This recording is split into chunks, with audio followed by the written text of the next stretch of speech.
রাত তখন প্রায় শেষের দিকে।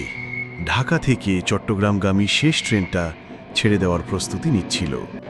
প্ল্যাটফর্মের ভিড়ের মাঝে দাঁড়িয়েছিল রাফি। হাতে একটি চিঠি, চোখে একরাশ কষ্ট। এই শহরে তার প্রিয় মানুষ মেহজাবিন। দুজনের গল্প শুরু হয়েছিল বিশ্ববিদ্যালয়ের বেঞ্চ থেকে। একসাথে স্বপ্ন বুনেছিল, একসাথে জীবন কাটানোর প্রতিশ্রুতিও দিয়েছিল। কিন্তু মেহজাবিনের বাবা মা সেই সম্পর্ক মেনে নিলেন না। পরিবারে মান সম্মানের বাঁধনে তাকে বিয়ে দিতে হলো অন্য কাউকে। আজ রাতে রাফি শহর ছেড়ে যাচ্ছে।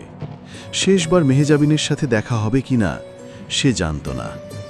হঠাৎই প্ল্যাটফর্মের শেষ প্রান্তে রাফি দেখতে পেল মেহজাবিন দৌড়ে আসছে, চোখ ভরা অশ্রু, মুখে শুধু একটি কথা, ক্ষমা করো রাফি, আমি পারিনি।